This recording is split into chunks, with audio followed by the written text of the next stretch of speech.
बिल्लाहि मिनश्शैतानिर रजीम। बिस्मिल्लाहिर रहमानिर रहीम।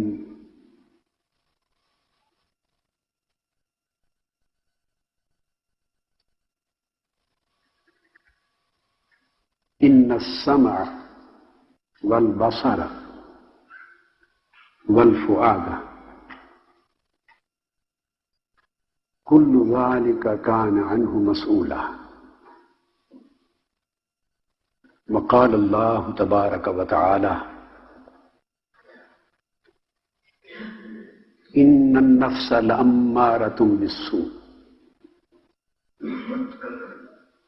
इल्ला मा रहम रब्बी।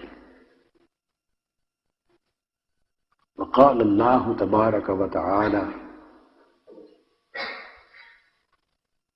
ला उक़्सिमु बिन्नफ्सिल लव्वामा। वक़ाल अल्लाहु तबारक व तआला व नफ्सिन वमा सव्वाहा।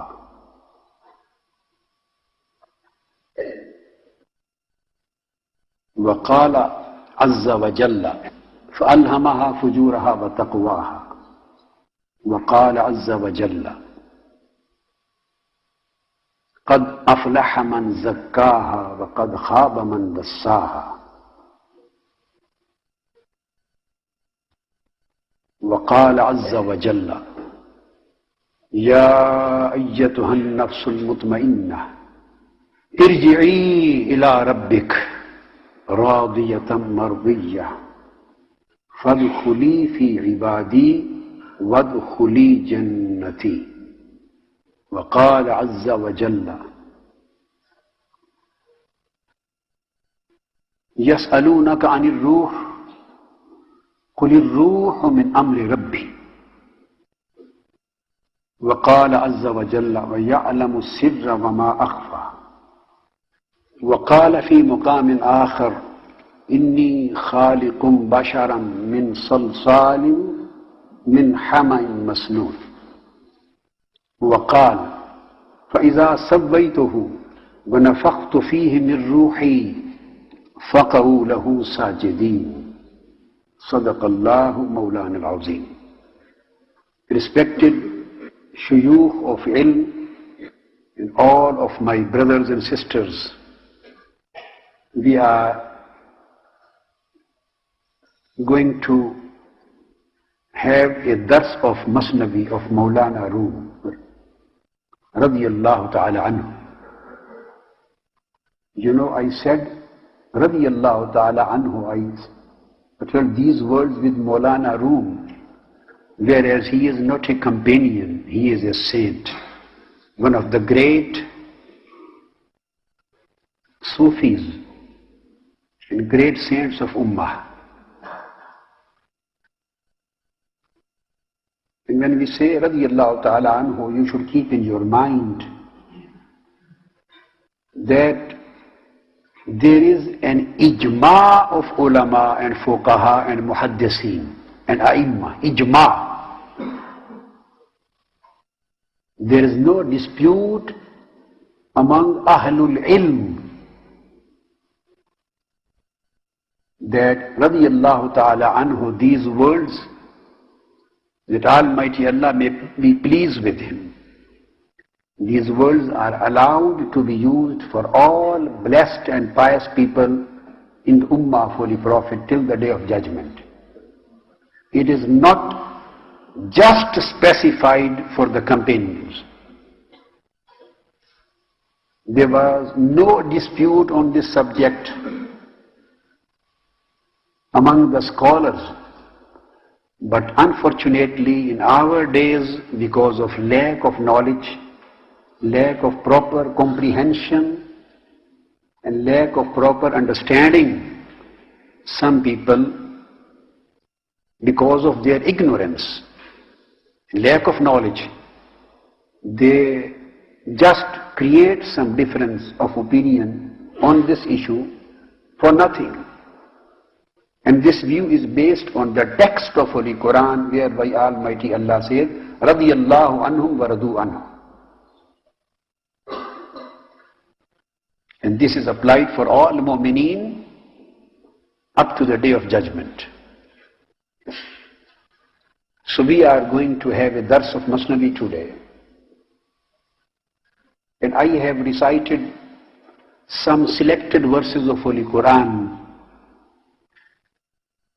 in respect of the subject which I keep in my mind that we would be discussing in our dars. I would like to give some preliminary and introductory talk on the subject before we start with the dars of Mesnevije, so that whatever we are going to discuss in Maulana Rumi's language, let us understand the basics and fundamentals of those mystic philosophies and mystic teachings, Sufi teachings, and those Sufi messages which Maulana Rum has given to us through his Mesnevije. I will start from his first volume from beginning, but selected verses. So before we start with the dars or with his text, I prefer to explain certain basic and fundamental realities which will be dealt with the dars. And I start my talk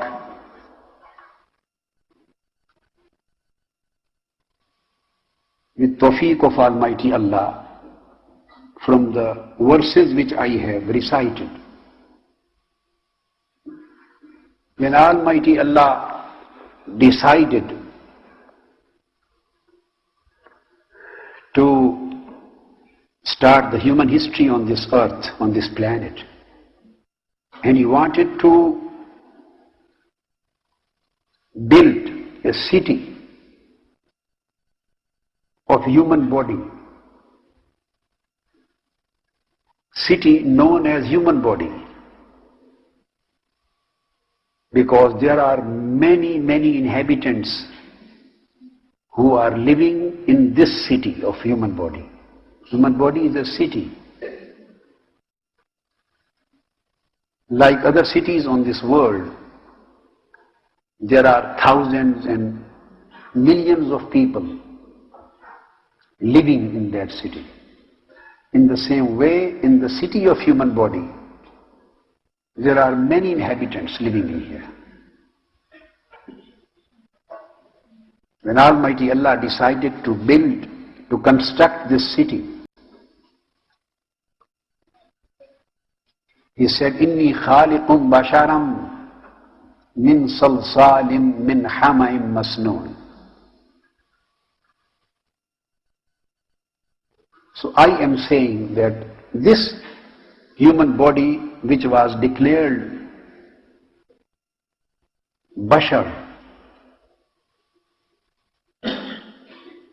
that was made with clay,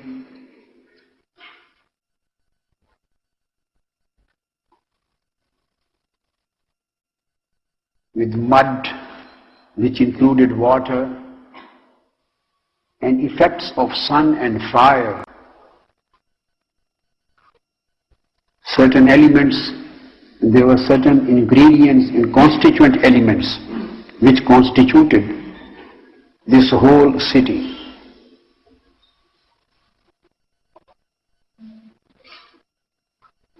Then Almighty Allah, after building this city, decided to establish a government of the city. And He decided to appoint someone as the ruler of this city. City, I mean again human body.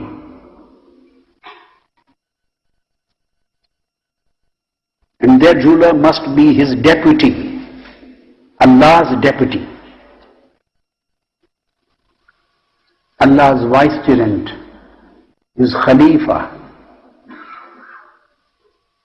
إذ قال ربك للملائكة إني جاعل في الأرض خليفة. So he decided to send his deputy, his naib, his vicegerent, his khalifa in this city, and who would rule, who would govern, and who would be the head of the whole government of this city. This deputy, this body having animalistic ingredients, this body is not the deputy of Almighty Allah. This is just a city which has been built, which is to be governed, which is to be ruled by his deputy, his Khalifa.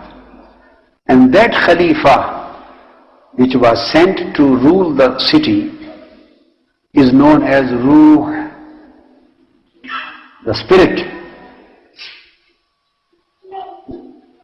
And Almighty Allah stated, فَإِذَا سَوَّيْتُهُ, when I will complete its construction, the whole city of the body will be built up. وَنَفَخْتُ فِيهِ مِنْ رُوحِي, then I will send my ruh as a deputy into this city.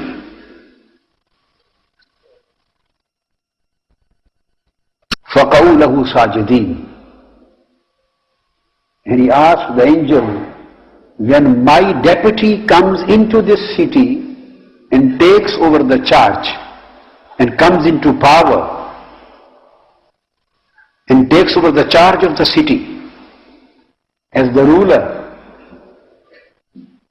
so my deputy has two capacities.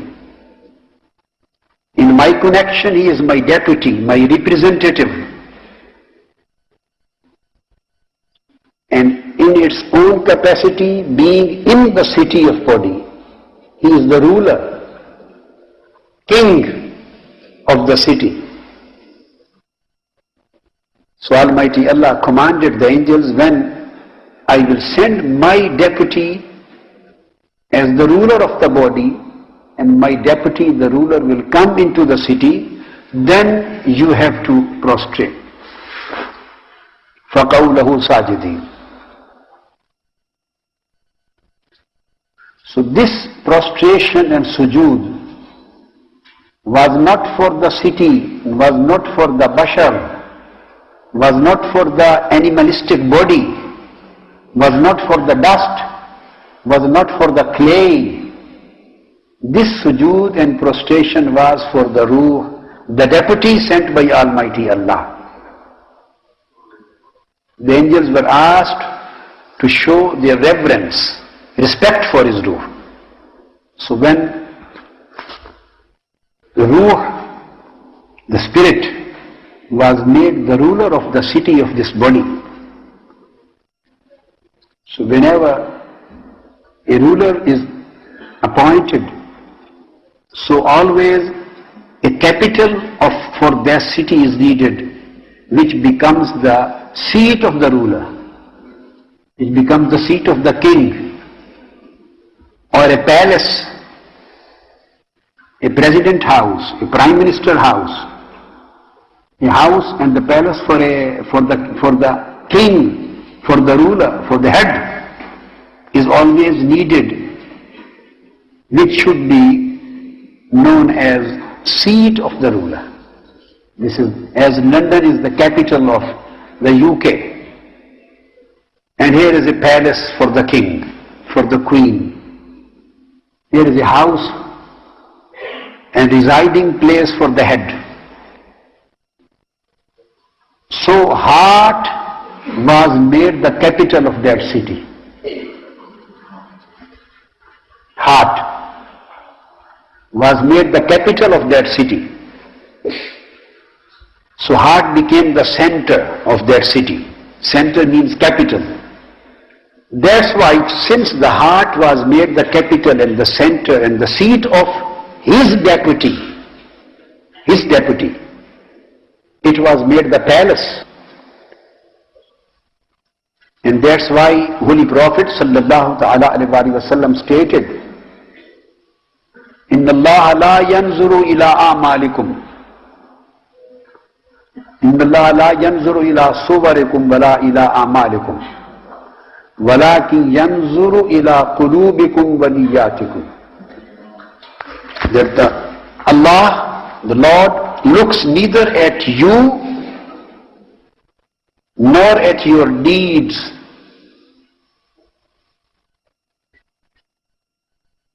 He just look at your hearts and whatever is hidden in your hearts.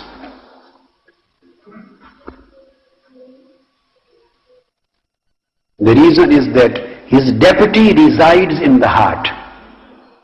That is his seat. Then Almighty Allah made this spirit his deputy, responsible for governing the whole system of the city.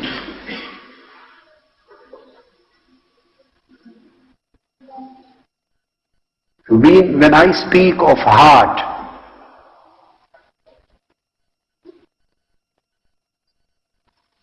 I do not refer to this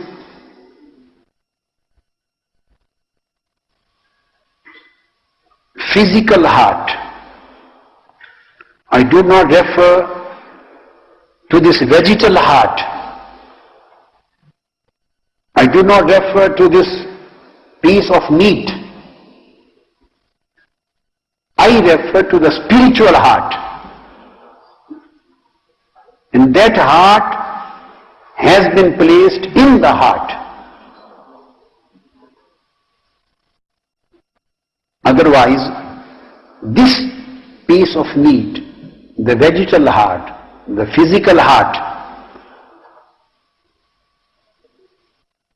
itself does not possess all those qualities and characteristics which have been related to it in Holy Quran. When Almighty Allah says, Khatam Allahu ala qulubihim, He does not mean this vegetal heart. When Almighty Allah says, Inna sam'a wal basara wal fuada ulaika kana anhu mas'ula, He does not mean this vegetal and physical heart. It has its own function, and that is just purification of blood, circulation of blood. But this heart is not the place of wisdom, is not the place of reasoning, is not the place of understanding, is not the place of genosis, is not the place of vision, is not the place of decision, is not the place of piety. This is not the place of sin. This is not the place of fearing from Almighty Allah. This is not the place of love. This is not the place of nearness to Almighty Allah. All those spiritual qualities and all those spiritual characteristics which have been assigned and which have been related and which have been described in connection of the heart, this vegetal heart is totally deprived of all those qualities. It means there is another heart which possesses all these qualities and characteristics described by the Holy Quran about him. That heart is the palace. And this heart is the capital city for that palace. This is the place for that heart. And the king lives in that palace.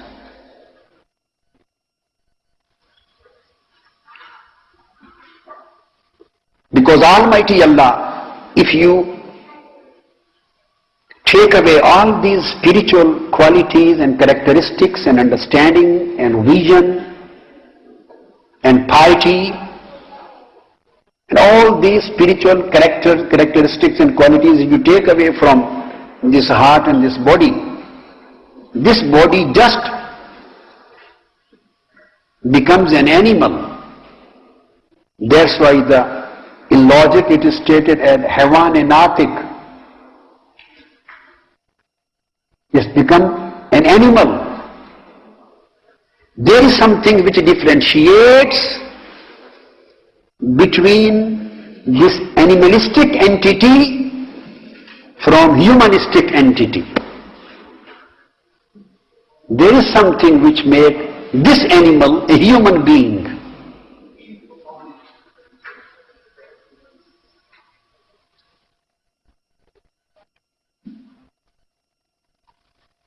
And this heart, being the capital of the city, that heart, particular heart, all secrets which were given Almighty Allah, the secrets which were given to the king, the Ruh keeps all these secrets in this heart. This heart is a safe for the secret documents of secret divine documents, for secret divine commandments which are revealed. The tanzeel and revelation is on the heart. He comes into the heart. Understanding and differentiation is done through the heart. And of course, medically speaking, this vegetal heart does not possess that characteristic. So all secret documents, the secret commandments which have been revealed, secret orders which have been revealed to the deputy, for the deputy to govern the country, to city, that are kept in the safe of a heart. That heart is a safe also. And the Ruh, the king, is the leader of the whole body. And if the leader goes astray, if the leader is right, for example, then all followers of the leader, they would be right. All companions of the leader would be right. All soldiers of the leader working under his leadership and command, they would be right. And if the leader goes astray, then his companions will go astray. His supporters will go astray. His soldiers, his armies, his followers, everybody will go astray.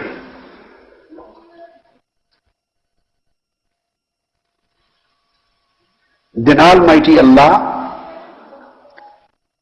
has taught some secrets to his deputy, and these are the characters, the behaviors, the ideals, the values, the teachings, the commandments, the do's and don'ts according to Sharia, Amr and Nahi. All these commandments to govern the behavior of the body, human body, has been revealed and to the deputy. And the deputy, the Ruh, who used to live in the heavenly company of Almighty Allah, who used to live in Malai A'la, and that Ruh, يَسْأَلُونَكَ عَنِ الرُّوحِ قُلِ الرُّوحُ مِنْ أَمْرِ رَبِّي, from the world of Amr, that Ruh was transferred to this world of Khalq, to this city of body. لَقَدْ خَلَقْنَا الْإِنسَانَ فِي أَحْسَنِ تَقْوِيمٍ. ثُمَّ رَدَدْنَاهُ أَسْفَلَ سَافِلِينَ. Since that ruh was transferred here to govern, to rule the body, so certain commandments, certain orders, certain secrets, certain teachings were also given to ruh, revealed to ruh,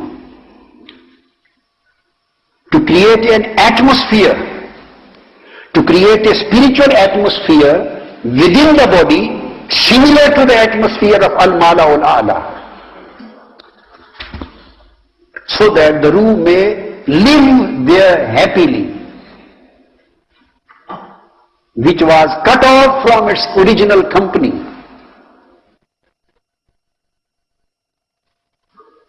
Because the ruh is crying, the spirit is crying,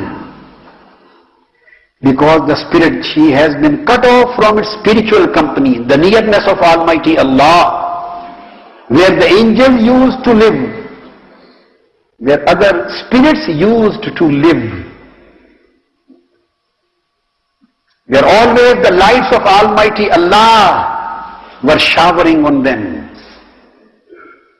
where they were always praising Almighty Allah, doing tasbih and ta'meed and zikr and ibadah and worship. And the atmosphere where there was no sin, no defiance, no injustice,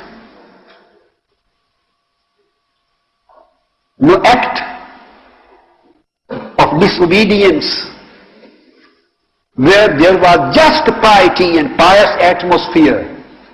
Ruh came out from that particular environment and particular atmosphere and took the charge of the city of the body as the ruler, as the king, and ruh wants, the spirit wants to get the same atmosphere which she was used to.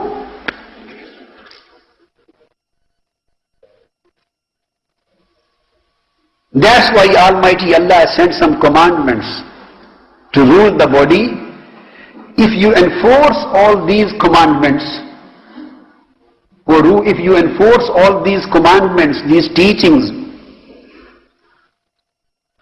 and you rule the body in a way that they adopt this behavior which I have revealed to you,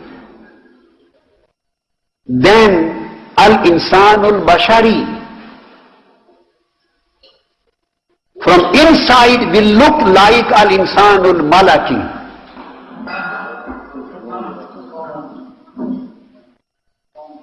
Al-wujudul bashari will become similar to al-wujudul malaki. The dust will become equal to nur. This will become closer to the same atmosphere which used to exist in Al-Mala'ul A'la. By enforcement of that order, and if due to certain reason that king, the deputy of Almighty Allah, itself becomes disobedient, itself becomes disloyal to the Lord, to Almighty Allah, itself becomes corrupt because of wrong company. Instead of controlling the atmosphere, if this ruh starts being controlled by the atmosphere, if the atmosphere starts controlling it, whoever lives around it, in its surrounding, in its atmosphere, if they start controlling the king, controlling the ruh, then it will become corrupt. It will become disloyal to the Lord. It will become disobedient to the Lord. Then it will go astray. It will lose the trust of Almighty Allah in it. Then it will become corrupt. Its people, they are supposed to be ruled by it, they will also become corrupt. And they will become disloyal to him. And all powers which were entrusted to the ruh, they will just corrupt the whole system.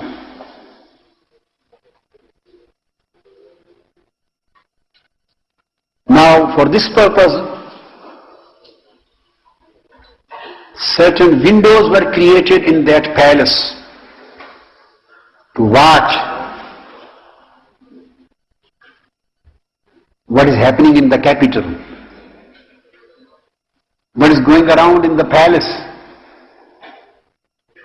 Certain windows have been created, and these are four main windows: eyes to see what is happening over there, ears to hear, mouth and nose, and then of course touching hands. These are hawas khamsa, these five senses or four senses. Then they are there to watch the situation,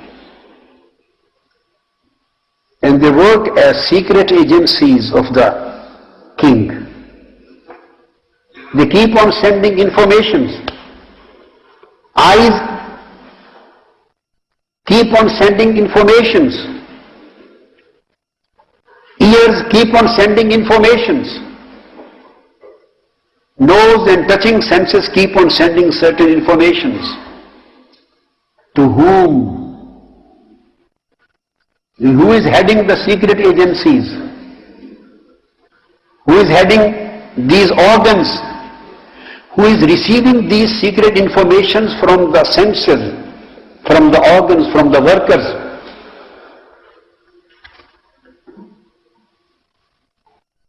That entity who is heading all these senses, who is heading all this, whole this system and receiving the informations through these secret agencies and putting them into an order, that is known as intellect. That is aql, intellect.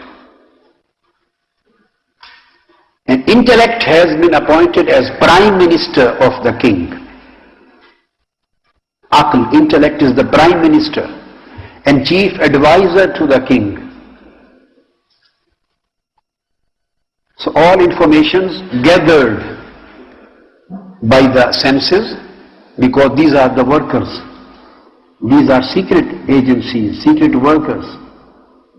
They collect the perceptions and send to the Prime Minister's office, the Chief Advisor to King, the Chief Advisor's office.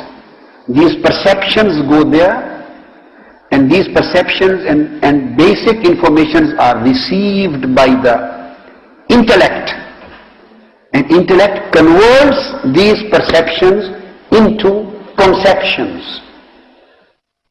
Now, since there is a government, there is a king, there is a capital, palace, there are secret agencies working over there, there is a Prime Minister, intellect receiving the information.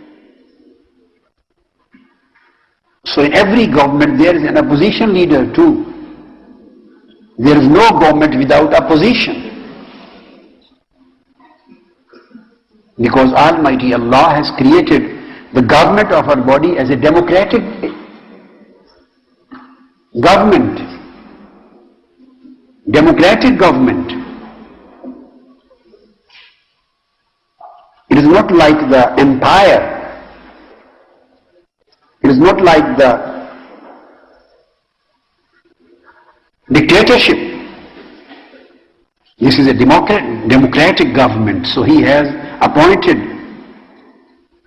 opposition leader too. An opposition leader is known as nafs. What is the function of opposition leader? Opposition leader is always trying to get more and more favor, to get more and more support from the members of the parliament, from agencies, from the people. Maximum, he is always busy in getting maximum support so that he may capture the capital, He may become the king, he may take over. Since as an opposition leader, nafs is always trying to get maximum support within the city government. And it is always busy in trying to establish an atmosphere so that nafs, opposition leader, may capture the capital, the heart, the center. So from here, a conflict is between the king and opposition leader, conflict between ruh and nafs. And battlefield is heart, the qalb. This is the battlefield. Because both want to get control, to keep exclusive control of the heart. So heart, the capital, is always the battlefield. Whoever captures the capital, he gets the government of the whole country. Whoever gets hold of the capital, it means now he is going to announce his own, my government is established. So he gets hold of the whole country.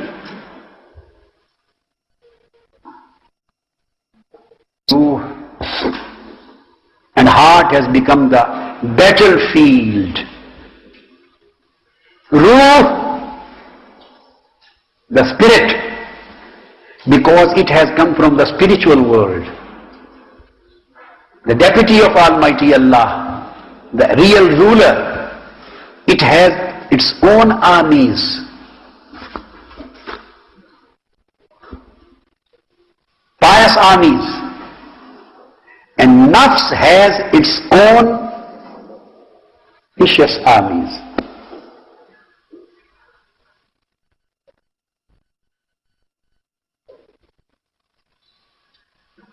And both forces are fighting with each other in the battlefield of heart to capture the palace, to capture the center.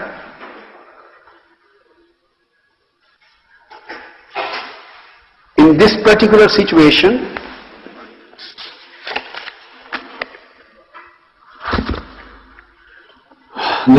the king sends a message to the opposition leader.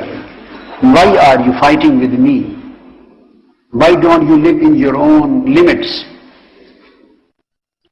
Why don't you become cooperative with me so that we may, by working together, we may establish a peace and harmony in the country of body.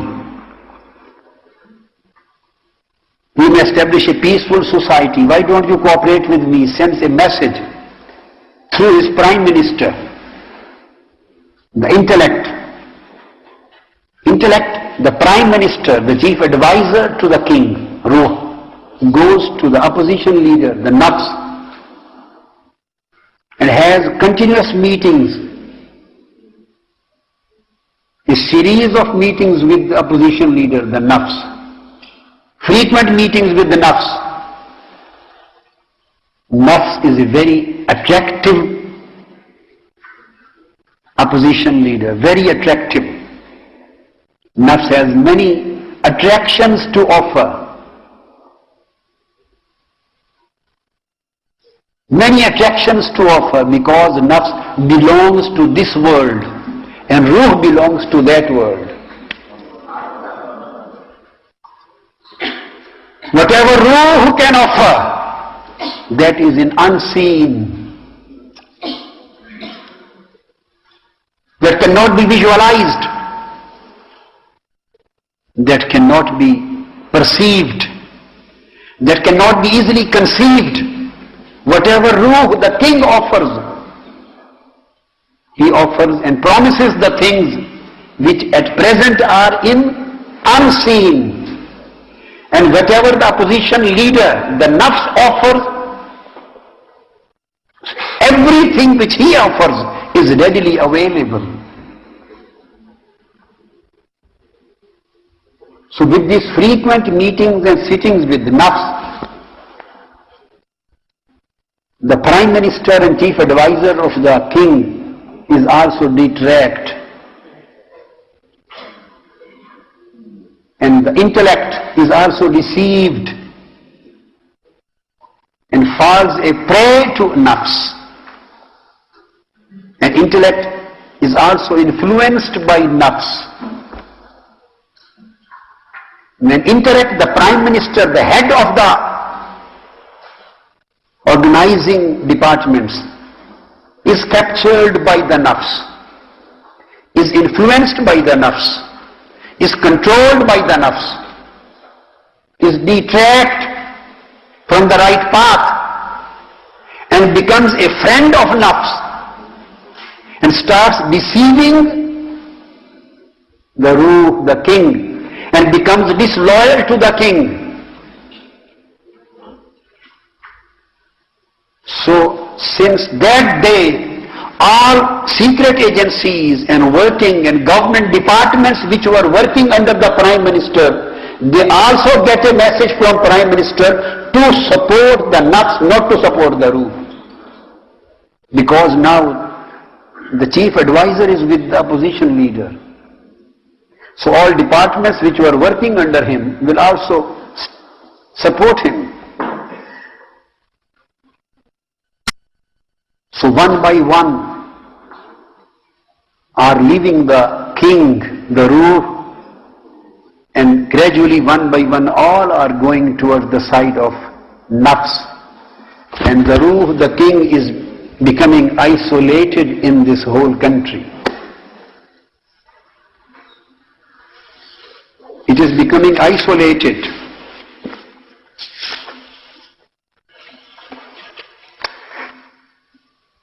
A rebellion has taken place.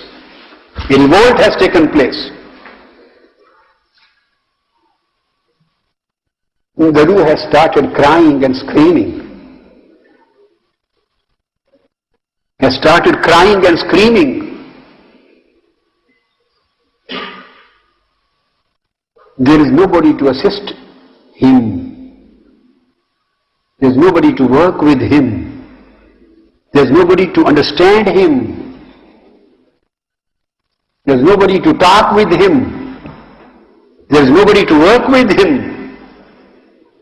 The whole battlefield has gone to the opposition side.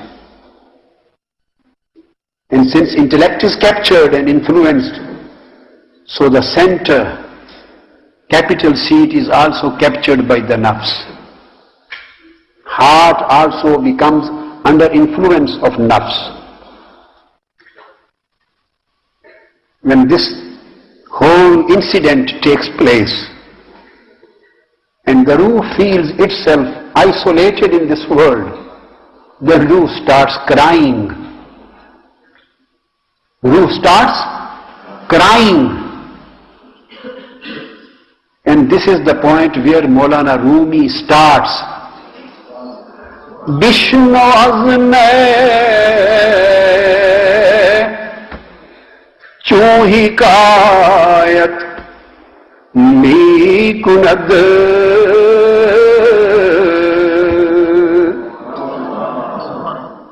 masjudai ha shikayat mi kunad.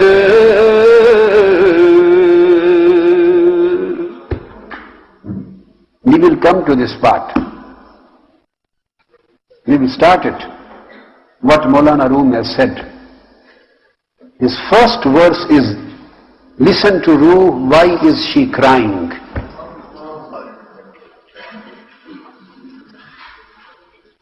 Maulana Rumi has not explained the whole story. He has just started from here. Listen to Ruh, why the Ruh is crying.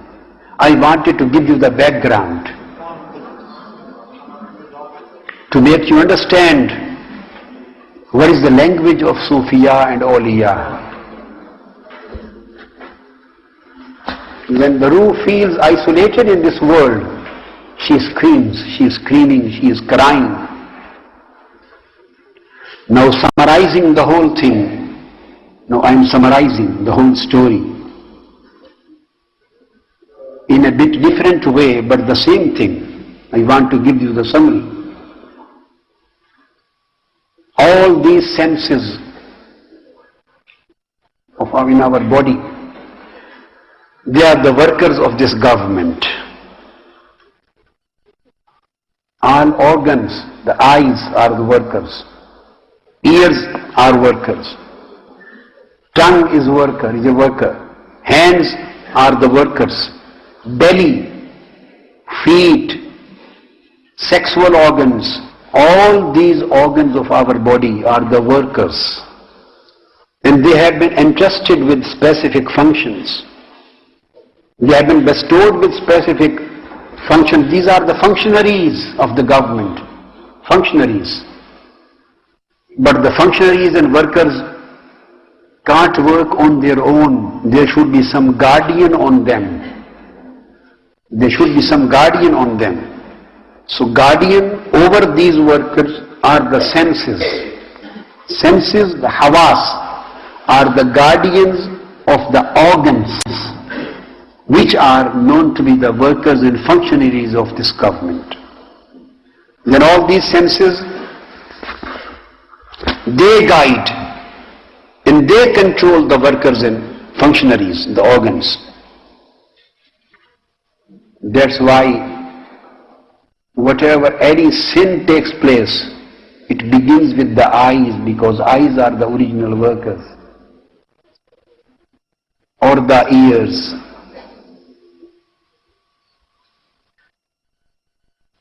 And they are controlled by the senses. And the one who directs the senses and controls them,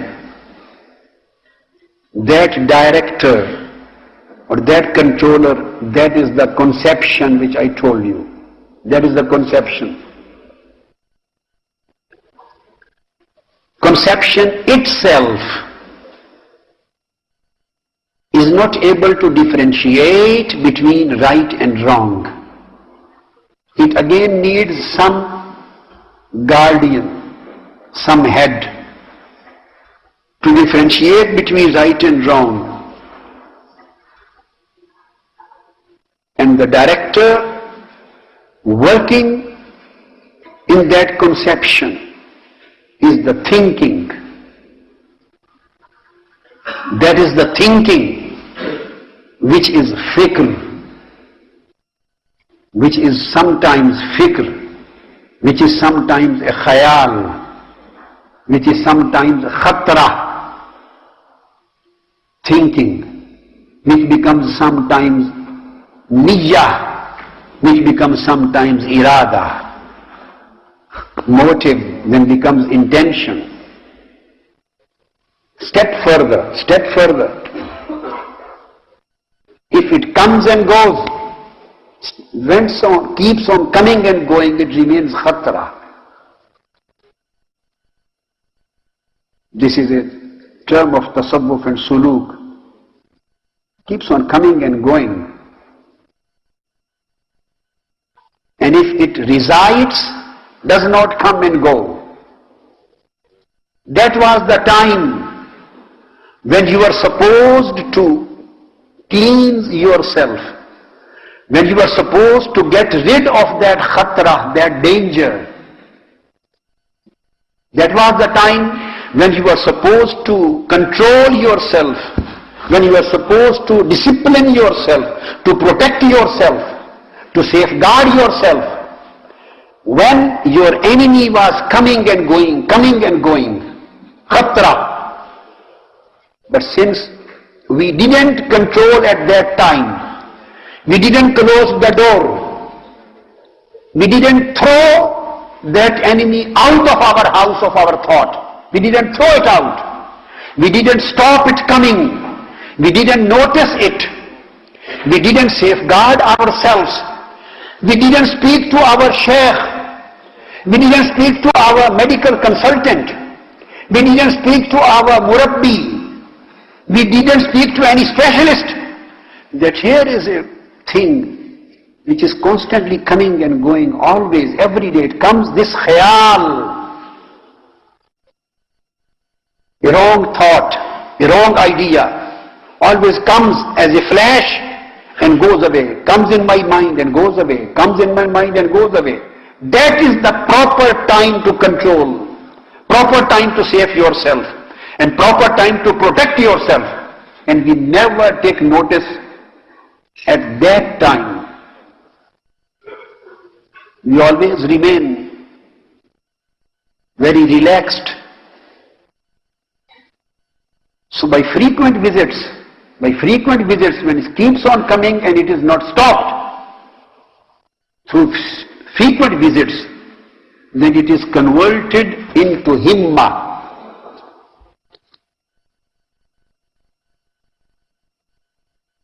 It is converted into himma. And it gets a position in your mind. It gets a station in your mind.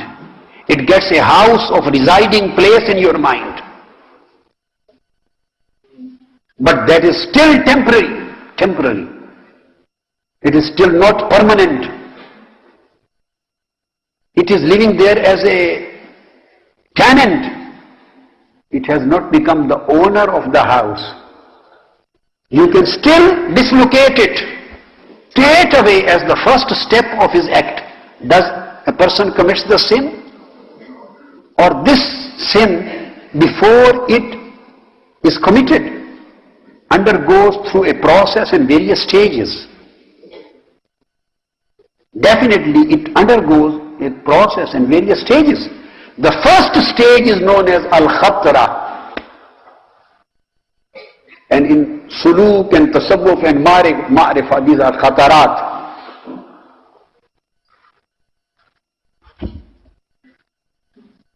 And waswasa, these are different from where it is coming and where it is coming. There are different names for various. I'm not going into much technical depth.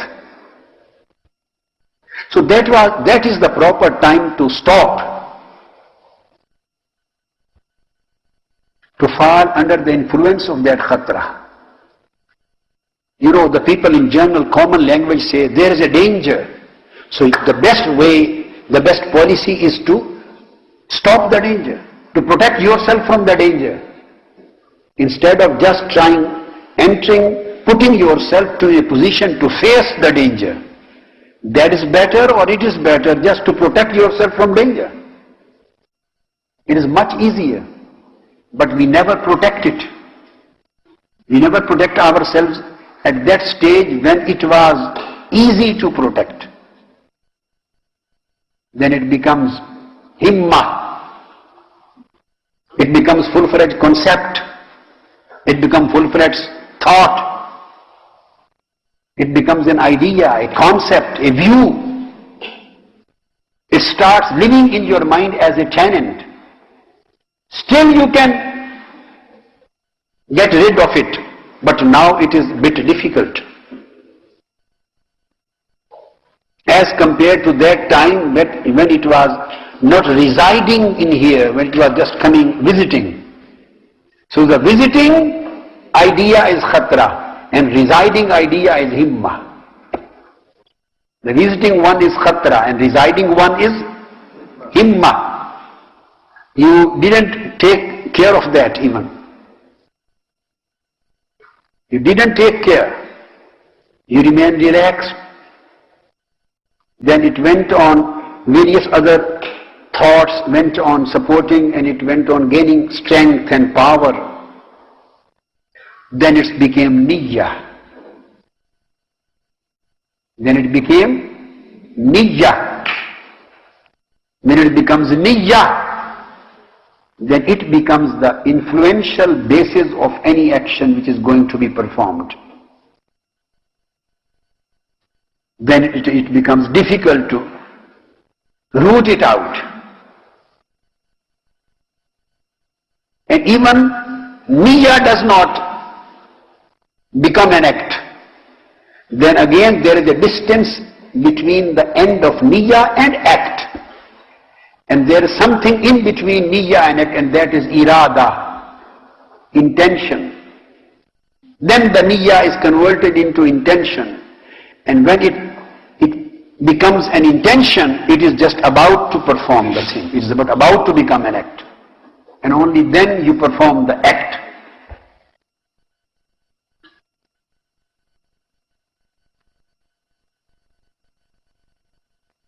So all these senses, those who are controlling the organs, and all these senses which are sending informations, and perception is converting into conception.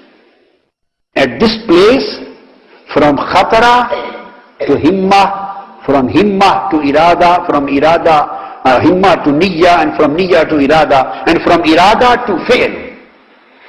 Then comes or amal. Khatara is the first stage, then is himma, then is niyya, then is irada, and then is fi'l or amal. These were the 5 stages. So they control, this position controls the perceptions and conceptions. That was the thinking which I said, this is the whole process of thinking. The spiritual process, how the thinking takes place. And how thinking starts and where does it end. It starts from a thought, khatra, and ends into an act, commission of act. So this thinking is again controlled by intellect. This is controlled by intellect. And intellect, as I told, is the prime minister or chief advisor to the king. And the chief advisor is Ruh. Ruh is Sultan and deputy of Almighty Allah. And as I have already explained, the opposite authority, the opponent, the opposition leader is the nafs.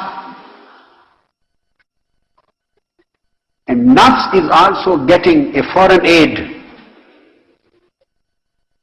because nafs is the one who intrigues, who create conspiracies and intrigues to capture the heart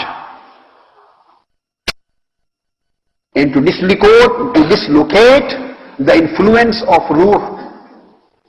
So nafs is getting an external support, external aid from an external power, and that external power is known as shaitan, iblis. Shaitan is always sending his armies and supports to nafs so that he may win the battle between nafs and ruh. This devil, shaitan, is the external supporter and helper of nafs. When we talk of this nafs, since it starts, the ruh is trying to convert the nature of nafs. Ruh, the king, knows that this is the person who will do intrigues and conspiracies against me, and who will try to corrupt the whole system, and who will try to capture the capital. So Ruh wants to change the nature of nafs under its own influence. The nafs, which originally is ashqa and ammara. Originally the nafs is the commanding nafs, which Almighty Allah has stated, inna nafsa la'ammaratum bis-su.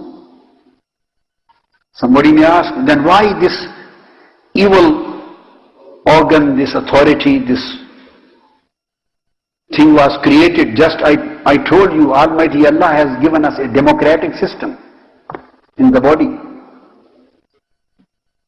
so that intellect and you may choose either of the two, the right or wrong. You may become responsible for your act, and you may be awarded or rewarded. You would be responsible for the consequences of your acts. And this nafs, the ammara, does not, there is an early stage of ammara, of nafs.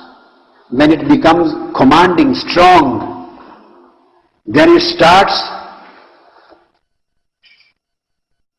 commanding to evil, then it starts to take the person, because it has corporeal nature, vegetal nature, and it always commands the person to the worldly pleasures, sexual passions, and worldly attractions, commands to the evil and other blameworthy traits and habits and conduct. But the nafs does not become ammara as the first stage. In the beginning, it is makkara, an-nafsul makkara. This is deceiving nafs. It is not so strong to command towards evil. In the beginning, it starts from deceiving, from deception, deceit. Starts from putting wrong ideas, wrong wishes, wrong thoughts, supporting khatra. It starts with deceiving you.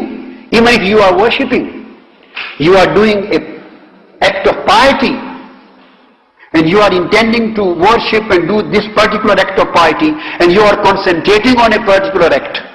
And through your concentration, you want a continuity in your specific pious act. And this continuity will guarantee your advancement. So what this nafs, when it is makkara, a deceiving nafs, what this nafs will do, if straight away this nafs commands you and says, leave this act of piety and come to this evil act, come to this sin, come to this wrong act. If the nafs feels that this person is quite sensible, strong, he is not ready to accept directly my wrong command, he may reject it. If the nafs is strong and the person is weak, then it is ammara. If the person is strong in piety and nafs is weak, then it is makkara. Then it works through deceiving. Then what it will do? It will not command for the evil act. It will not directly ask you to leave this act of piety and go towards the wrong act. No, it will give a deception. It will say, no, this is a good act, nice to do. But if you want sawab, if you want more prayer of Almighty Allah, that other act of hajj or jihad or doing any other pilgrimage or particular act of piety is higher in status, and you will get more sawab and rewards from that. So he will detract your concentration. He will create a confusion in your mind. He will snatch concentration from you. You will be neither here nor there. Now you will be confused minded, whether should I do this or should I go to that particular pious? Should I do tilawat of Holy Quran or should I read Darood Sharif?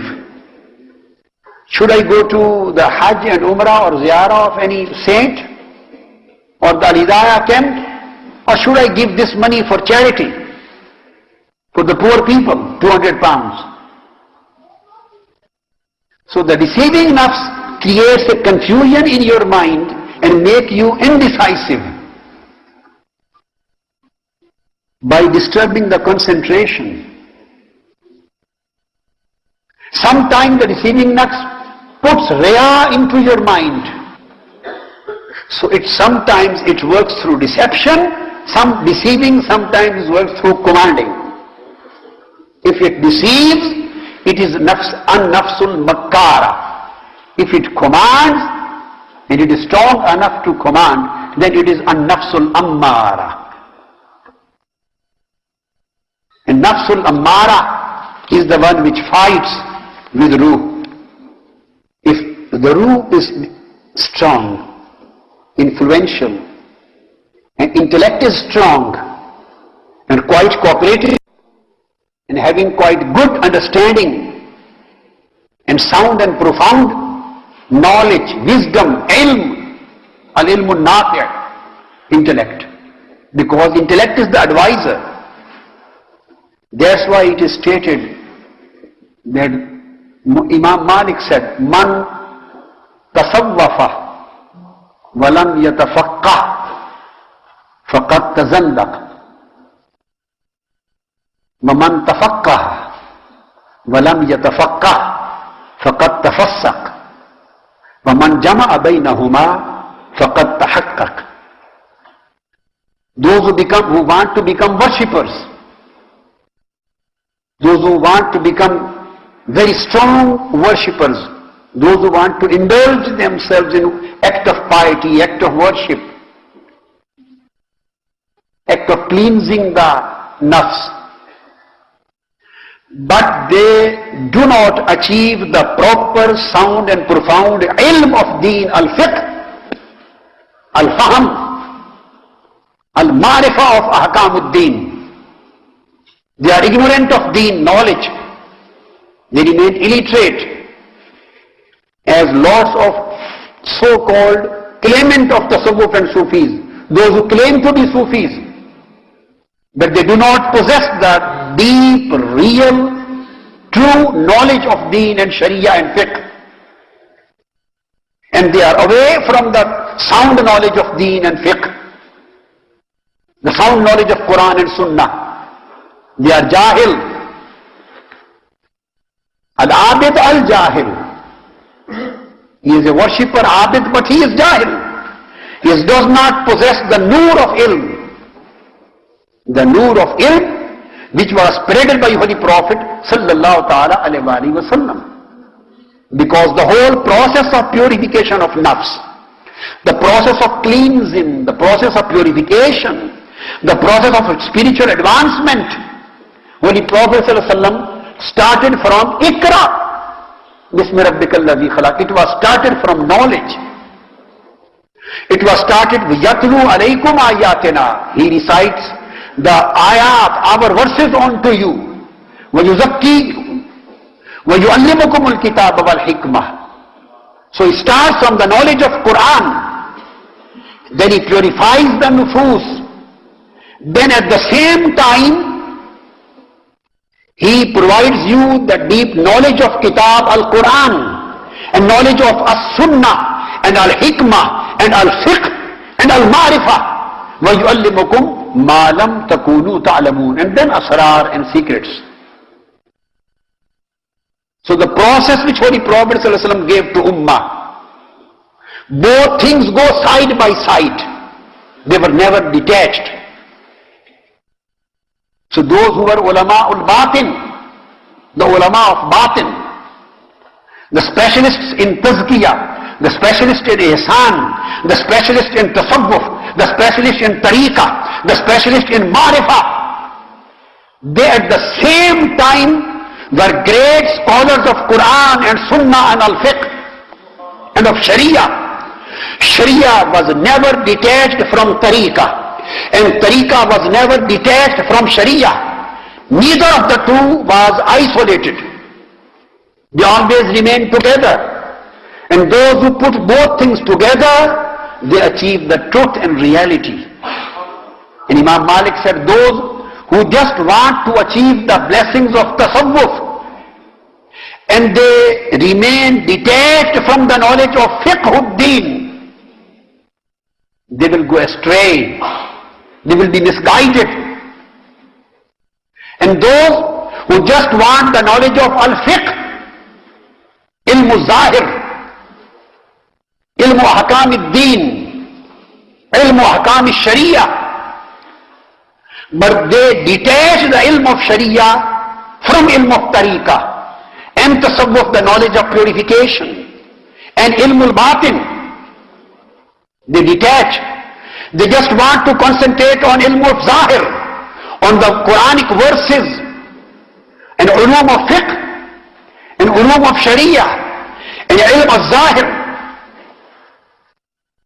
and they do not believe, this is what Imam Malik said, and they do not believe in tasawwuf and suluk and tariqa and the knowledge of purification of heart and the knowledge of purification of nafs and mind and soul. They remain disconnected with tasawwuf. He said they will become fasiq. Only those will achieve the haqq, the truth and reality, those who combine the both things together.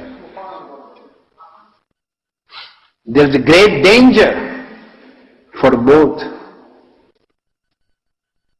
Those, the claimant of tasawwuf, mutasawwifeen, those who claim to be Sufis, but they are away from the knowledge of Sharia,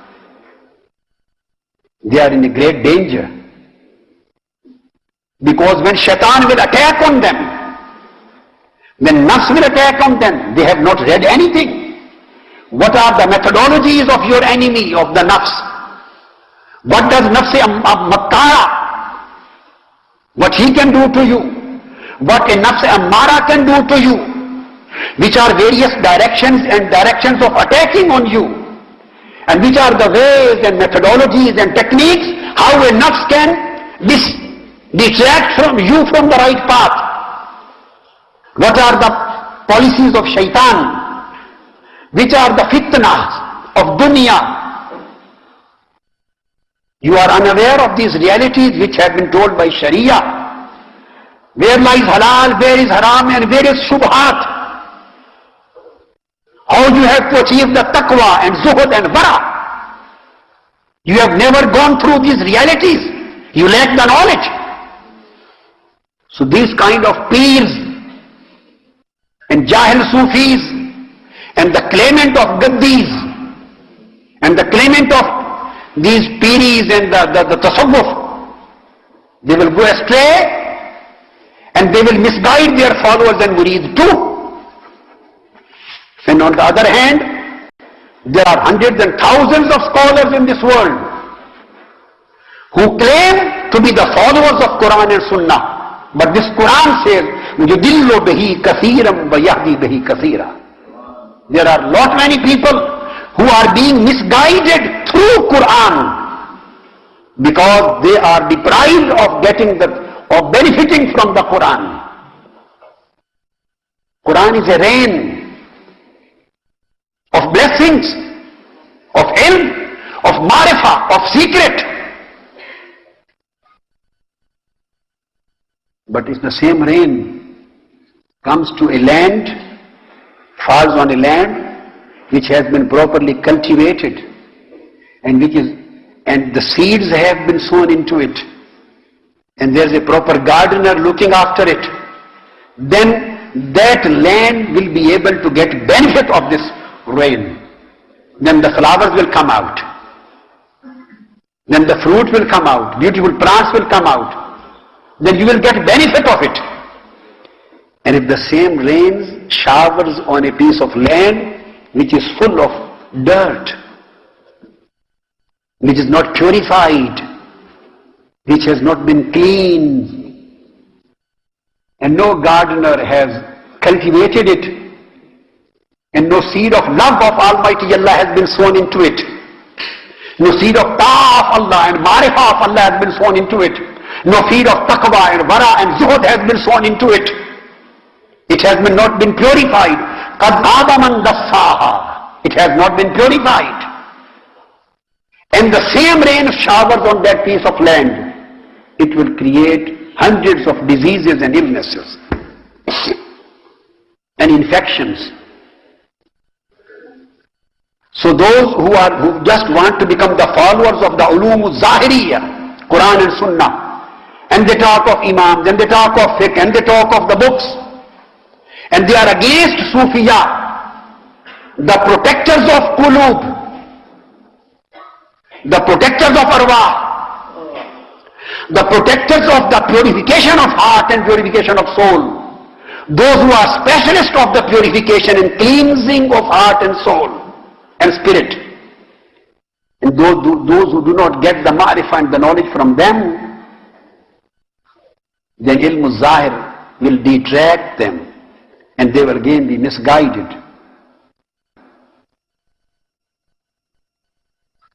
nafs ammara and nafs makkara will detract them. So when spirit influences on nafs, and nafs get rid of the characteristics of this ammara and makkara, so it is upgraded to the stage of blaming nafs. Blaming nafs is a nafsul lawwama. Again, if nafsul lawwama is upgraded towards piety and gets more influenced, here is the matter of who is influencing and who is being influenced. Because the heart has to take the side of the one who has become stronger, who is the stronger one. Whether heart will go to the spirit or heart will go to the nafs. If nafs itself goes to spirit, then heart will definitely go to the spirit. So the whole control would be of the spirit, of the king. So if it is further upgraded towards ruh, the nafsul lawwama, if it becomes nafsul lawwama, then it starts receiving the revelations, ilhamat, the good thoughts, good ideas, pious ideas are revealed into it. فَأَلْهَمَهَا فُجُورَهَا وَتَقْوَاهَا. It starts differentiating between right and wrong. Then it becomes nafs al-mulhama.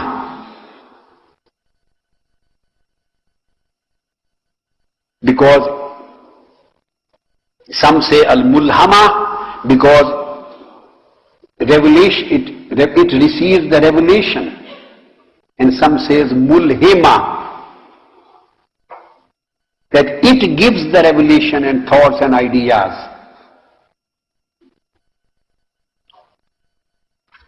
And then this nafs mulama is upgraded up to nafs mutmainna. Mulama is inspired nafs, the inspired soul. Then it is further upgraded and accepts more influence of ruh, the spirit, more influence of spirit. Then it achieves the next stage, and that is nafs mutmainna. It is nafs at rest.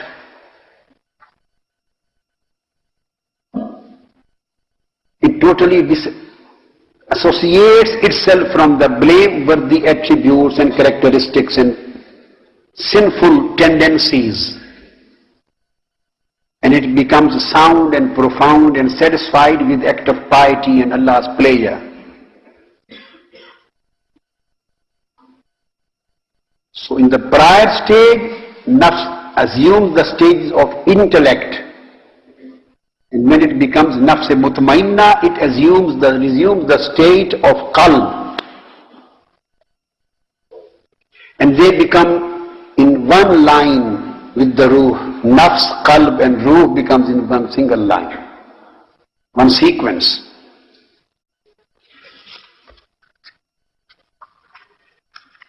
And when the nafs becomes mutmainna, then it has further some stages and some characteristics. Some Sufiya and Awliya say that these are various kinds of nafs. Some say no, these are further higher stages of al-nafsul mutmainna. Some say these are the stages of nafsul mutmainna. Some say this is just a difference of words.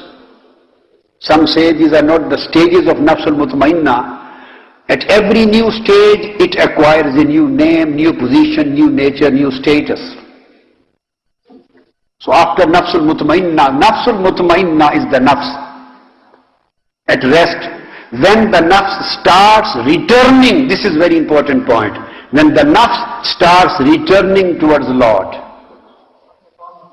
Up till now, it was functioning, working, it was working in this dunya. زين للناس حب الشهوات من النساء والبنين والقناطير المقنطرة من الذهب والفضة إلى آخر الآية. It was striving and struggling in this atmosphere, and it was cut off from the Mala'ul A'la. It was not connected with Ruh. Now, when it achieved the stage of An-Nafsul Mutma'innah, it is cut off with the lower stage, the lower world, and it is attached with the heavenly world, higher world, because it becomes connected with Ruh. When the nafs becomes connected with Ruh, it itself achieves the status of qalb. And when it becomes connected with Ruh, then the qualities of Ruh and the characteristics of Ruh, then they are transferred to nafs.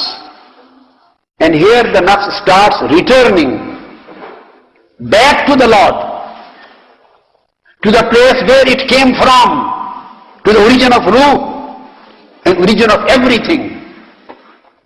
This is the point where returning journey starts. Since now it is returning, and why I am saying it is returning, Almighty Allah says, Ya ayyatuha nafsul mutmainnah irji'i ila rabbik. O nafs mutmainnah, O soul at rest. Nafs is soul. O soul at rest, or self-assured soul. Self-assured soul, or soul at rest. An-nafsul mutmainna, irji'i, return to me. This was never said to the prior stages of nafs. Almighty Allah never said to an-nafsul ammara, irji'i, because Allah knows he is defiant and disobedient. He wants to make him obedient. It was never stated to nafs al-lawwama irji'i, although he swore, la uqsimu bin nafs al-lawwama, because the nafs al-lawwama, oppressing and blaming, it has started blaming the nafs for committing the evils. It is now being disturbed by commission of evils and wrong acts. It is now blaming the wrong things. Because of these characteristics of blaming the wrong and blaming the evil, Almighty Allah swears by it. And when it is upgraded, then Almighty Allah starts revealing into it good ideas, good thoughts, good wishes, good wills. So it becomes the recipient of the heavenly thoughts and heavenly ideas. When it starts receiving the thoughts and ideas from heavens, only then, and it becomes stable, it becomes an-nafsul mutma'innah. And when it achieves the state of nafsul mutma'innah, Almighty Allah says, now you are able to return to me. Now another journey has started now. Now he is going back to the Lord. In company of Ruh, they are going both together. They are working side by side. Nafs has surrendered in front of Ruh. The whole government of the capital and the city and the country has been totally handed over to the king, to Sultan. The Sultan, who is the deputy of Almighty Allah. And now the Ruh, the deputy of Allah, is in a very easy atmosphere to enforce whatever Allah has commanded. Now the whole body, the heart, the organs, the senses, the wishes, the propensities, everything is receiving the commandments of Almighty Allah through Ruh happily. And Allah's command and Allah's will is being enforced in the whole body. When the commands of Almighty Allah are being enforced in the whole body, so then the internal atmosphere of a bashar has become an atmosphere of the malak. Then nasmut has become malakut. Then this vegetal body has converted from animalistic and vegetal body is converted into angelic body. Now angels are coming to say salam to that person. Now angels are coming to embrace the person. When the nafs is returned to Almighty Allah and is in consonance with the ruh, and nafs has surrendered in front of the ruh, and nafs has totally accepted the obedience to Almighty Allah, and nafs has submitted to the order and commandment of Almighty Allah, and nafs has become satisfied with what Allah wants and what Allah commands. So the whole system of government is changed. The whole atmosphere of capital is changed. The whole functioning of our organs are changed. Then your hands, your eyes, your feet, your belly, your organs, any organ of your body, now it is totally unable to commit any disobedience to Allah. Now the body cannot commit any sin, because body was being controlled by the organs, and organs were being controlled by the senses.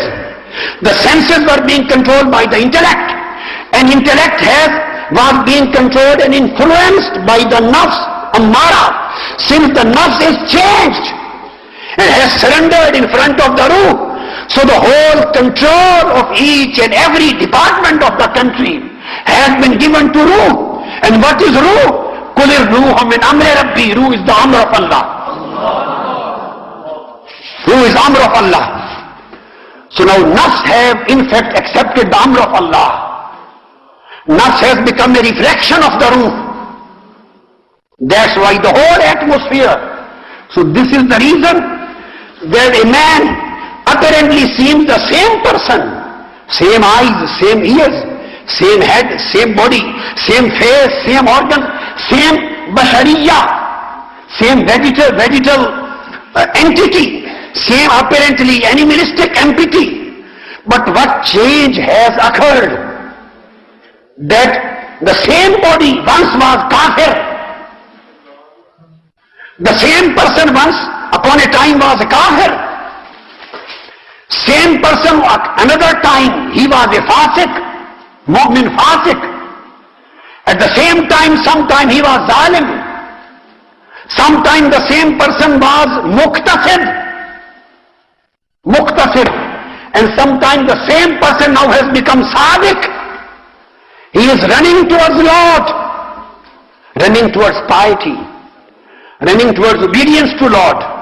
Why? Because the nafs has surrendered to the ruh. And Allah's amr has been completely accepted and enforced. When total consonance is created in the body, and there is no conflict between nafs, qalb and ruh, when there is no consistency, when there is no conflict, when there is no contradiction, when there is no dispute, when there is no line of disliking and disagreement, when there is no disagreement between nafs, qalb and ruh, so this total consistency makes the person waliullah. Now he says, now you are my friend. Why? Because nafs has started the journey of returning to me. Irji'i ila rabbik. So in appearance the person looks like the same as he was before, appearance. But the whole change has taken place inside. Only those can see who can see inside. Only those can understand. So now this nafs has become a nafsul mutmainnah. And when the nafs becomes mutmainnah and starts a journey towards Almighty Allah, then Almighty Allah starts showering His blessings onto that nafs. And wilaya starts from an-nafsul mutmainnah. An-nafsul mutmainnah is wilaya. An-nafsul mutmainnah is wilaya. Allah's friendship. Now Allah's blessings start coming onto it. Now Allah's blessings start coming onto it. And the first blessing is that Almighty Allah says, radiyatan. It becomes pleasing nafs. It becomes contenting nafs. Whatever he receives, he is contented with that.